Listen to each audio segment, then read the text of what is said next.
Have you ever felt helpless, like things were just simply out of your control? There was no place to turn and there's no one to help you along the way.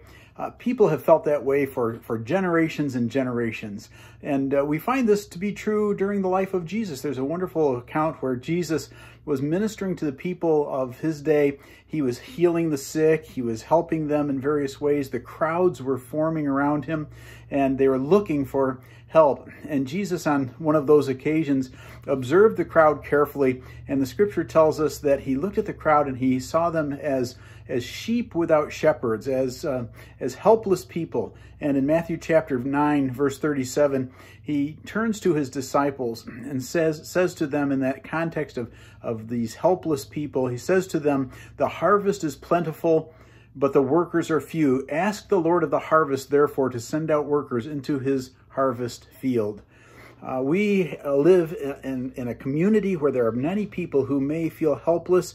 They may not even sense their spiritual helplessness, but just feel like there's no hope and no help for them around the circumstances that are surrounding them.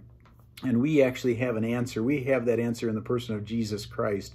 And Jesus certainly gave help and hope to the people of his day, but he also said to his followers, you're going to be the ones to dispense the help and the hope to others. You're going to be the ones to give them direction. And though people are often like sheep without direction and without hope and without help, we as followers of Jesus Christ have answers, the good news of Jesus Christ.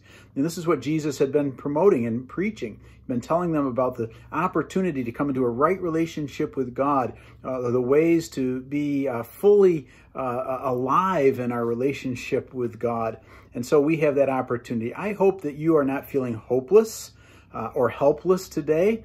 I trust that you're leaning on Jesus for every step of the way. He certainly is there to strengthen us and be our help. But then beyond that, beyond helping us, then he wants to work through us to help others.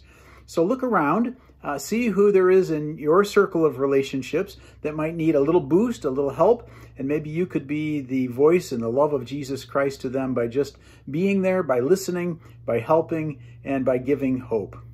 Thanks for taking time to share with me in this pastoral visit.